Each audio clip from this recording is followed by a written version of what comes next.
पुरबंदमी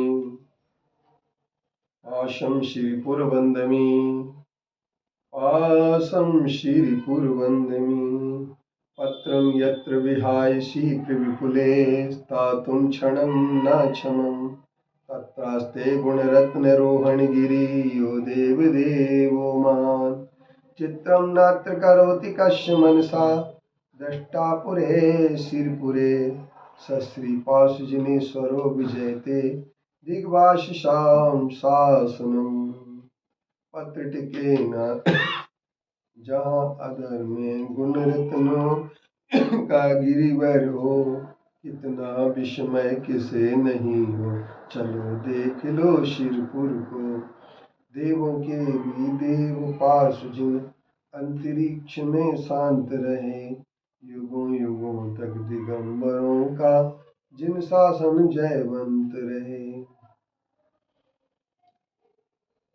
शक्ति के अनुसार त्याग और तप करने वाला व्यक्ति भावुकताओं से ऊपर उठ करके कार्य करने वाला व्यक्ति ही सच्चा साधक माना जाता है। नेतृत्व की क्षमता उसमें ही सबसे ज्यादा होती है जो शक्ति से अधिक कभी कोई कार्य नहीं करता है। जो बहुत तीव्र गति से चलना चाहते हैं, जल्दी रास्ता तय करना चाहते हैं, वो दुर्घटना के शिकार बन जाते हैं। और तप की परिभाषाओं में अगर हम निश्चित करें तो इच्छाओं के निरोध करने का नाम तप होता है। जब हम इच्छा का निरोध कर लेते हैं तब हम सही मायने में तपस्वी बन पाते हैं। और इच्छाओं का निरोध करने के लिए सबसे पहले व्यक्ति की भोजन की इच्छा होती है। भोजन की इच्छा में व्यक्ति जब अपना निरोध कर लेता है, भोजन की इच्छा को नियंत्रित कर लेता है, तो वह अनशन, अमोदरी, वृत्ति परिसंख्यन और रस परित्याग जैसी 4 तपों को पार कर जाता है। और इसके उपरांत जब वह व्यक्ति एकांत में अपने चिंतन करता है, एकांत में शयन आसन करता है और अपने शरीर को मजबूत बनाने का प्रयास करता है, शरीर को हर परिस्थिति में ढालने की कोशिश करता है, वही सही नेता बन पाता है। लेकिन आज बिना तपस्या के नेता बनने की बहुत बड़ी होड़ लगी हुई है और बिना तपस्या के लोग नेता बनना चाहते हैं। और जैसे आज आसमान से कोई गिर कर के एकदम आकर के सीधा का सीधा करोड़पति बनना चाहता है, यही आज की स्थिति बन रही है। इसी कारण से शेयर बाजार चलता है करोड़पति बनने के लिए।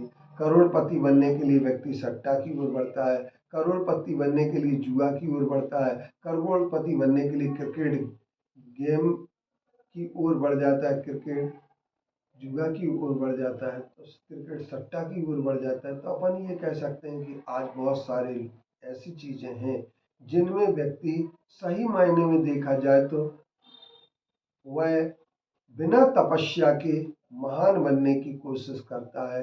और हमारे महाजना एन गता सपंथा के अंतर्गत जो कहा गया है वही महान बन सकता है जिसके अंदर से तपस्या हो, साधना हो। क्योंकि साधना का पथ कठिन है, साधना का पथ कठिन है। शपथ लेना तो सरल है पर निभाना ही कठिन है। साधना का पथ कठिन है, साधना का पथ कठिन है। तब तपस्या के सहारे इंद्र पद पाना सरल है।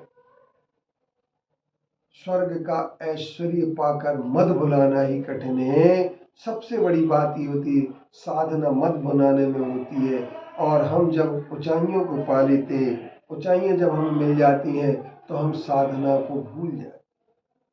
इसलिए मद आ जाता है, घमंड आ जाता है। और घमंड आ जाने के कारण से घमंडी व्यक्ति कहीं न कहीं जाकर के पतन की ओर बढ़ जाता है। और तपस्वी व्यक्ति, सच्चा तपस्वी वही कहलाता है जो भविष्य की स्वर्ग की भी कामना नहीं करता है, जो नरक की से तो डरता है, चारों गतियों के दुख से तो डरता है, लेकिन स्वर्ग की कामना नहीं करता है, न स्वर्ग पाने की इच्छा रखता है।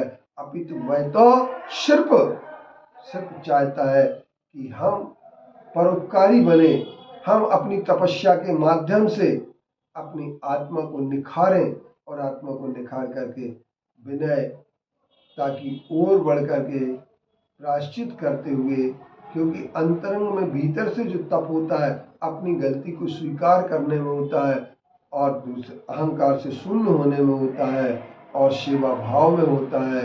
इसके साथ साथ हम संचय वृत्ति को दूर कर लें और ध्यान की ओर बढ़े तो सच्चे तपस्वी बनेंगे। यही तपस्या सार है।